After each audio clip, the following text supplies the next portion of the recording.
Miongoni mwa tafiti ambazo zimewahi kufanyika katika ulimwengu ambao tunaishi mimi na wewe, zilibaini kuwa wanadamu hutofautiana katika uwezo wa kufikiria.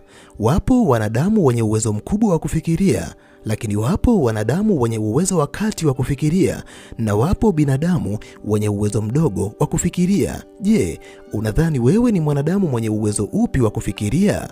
Kwa sababu chaneli hii ya Simulizi za Bongo ni giza litakalokupa mwanga wa kuelewa siri mbalimbali za dunia ambazo hauzijui, basi video hii inakwenda kukuangazia dalili 5 ambazo ukiziona katika maisha yako, basi ujue wewe ni miongoni mwa binadamu wenye uwezo mkubwa wa kufikiria kuliko binadamu wengine. Namba 1, wewe ni mwanadamu mwenye uwezo wa kuona mambo kwa undani na kugundua mengi ambayo binadamu wengine hawawezi kuyagundua. Unajua, katika ulimwengu ambao tunaishi mimi na wewe, yapo mambo mbalimbali ambayo huwa yanatokea mbele yetu. Wanadamu wenye uwezo wa kawaida wa kufikiria, kwanza kabisa, wana tabia ya kuamini kila ambacho wanakiona katika maisha yao. Wana tabia ya kuchukulia mambo kama mambo yanavyojionyesha katika macho yao. Lakini ngoja nikwambie kitu ambacho haukijui kuhusu binadamu wenye uwezo mkubwa wa kufikiria kuliko binadamu wengine. Haijalishi ni mambo mangapi yanajitokeza katika macho yao, wala haijalishi ni maneno mangapi ambayo wanayasikia katika masikio yao. Si binadamu wanaoweza kuamini kiurahisi, kwani wao wana maono makubwa kuliko binadamu wengine. Utakapowaambia neno fulani, kwa sababu ya uwezo wao mkubwa wa kufikiria, wataanza kujiuliza kiundani, jambo hilo limekaaje? Sababu yake ni nini? Na mlengo wa jambo hilo ni upi?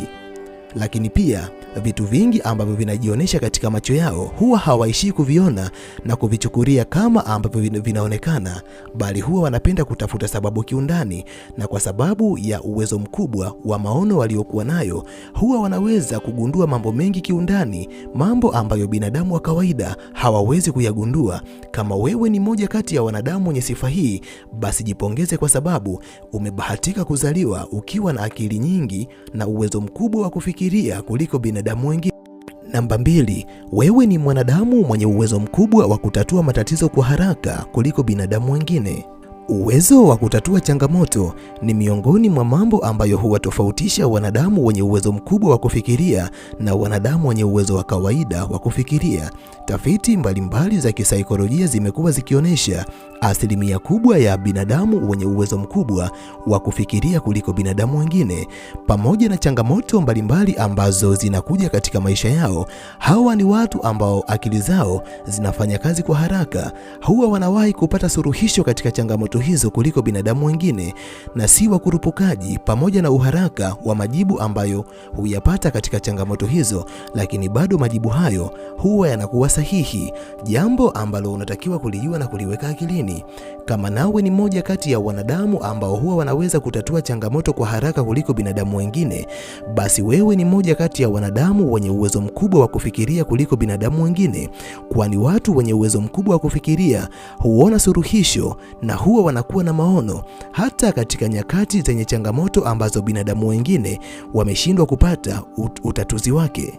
Namba 3, wewe ni mwanadamu ambaye akili yako mara nyingi huwa inatengeneza maswali yenye lengo la kukufanya uelewe zaidi.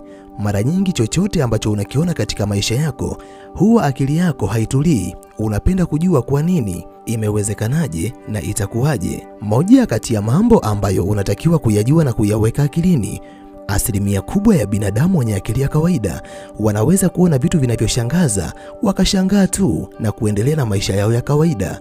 Lakini binadamu wengi wenye uwezo mkubwa wa kufikiria kuliko binadamu wengine, kila wanachokiona katika maisha yao hawaishi kushangaa na kuendelea na maisha yao ya kawaida, bali watajiuliza, imewezekanaje? Ni kitu gani kimefanyika? Je, kitu hicho kina madhara gani? Faida zake ni nini? Hawa ni watu ambao akili zao mara nyingi huwa zinakuwa zikitafuta majibu ya kila kitu ambacho wanaona hawajakielewa katika maisha yao, na ndio maana ni binadamu ambao wanapenda kusoma vitabu, wanapenda kuuliza maswali, lakini wanapenda kusikiliza makala mbalimbali zenye uelewa ndani yake. Namba 4, wewe ni mwanadamu ambaye huwa unajifunza kupitia makosa ya watu wengine. Unajua, moja kati ya sifa ya binadamu wenye uwezo mkubwa wa kufikiria, hawa ni watu ambao wanapoona mtu fulani amefanya kosa fulani, huwa wanaweza kujifunza kupitia kosa hilo, na kwa sababu hiyo hawawezi kurudia kosa kama ambalo mtu mwingine amelifanya. Lakini wenzangu na mimi lazima wajifunze kupitia makosa yao, yani wale akina Tomaso, yani lazima wakosee kwanza wao, alafu ndio wajifunze. Na kwa bahati mbaya, binadamu wengi wasiokuwa na uwezo mkubwa wa kufikiria, hata wakikosea bado wana uwezo wa kuendelea kurudia makosa yale yale ambayo waliyafanya juzi, jana, pamoja na wiki iliyopita. Namba 5, wewe ni mwanadamu ambaye huwa unafikiria kuhusu maisha ya baadaye mara nyingi. Vitu vingi ambavyo binadamu wengi wenye uwezo mkubwa wa kufikiria huwa wanavifanya katika maisha yao, huwa wanafikiria itakuwaje katika siku zijazo. Mara nyingi unapanga, kutafakari na kuona mbali kuliko watu wengi wa kawaida. Ndio maana kuna baadhi ya vitu ambavyo unavyokuwa unavifanya katika maisha yako ya leo, binadamu wengi wanakushangaa, lakini kumbe wewe hauitazamii leo yako, unafikiria kuhusu kesho yako. Yapo mengi ya kuzungumza, lakini kwa leo naomba niishie hapa.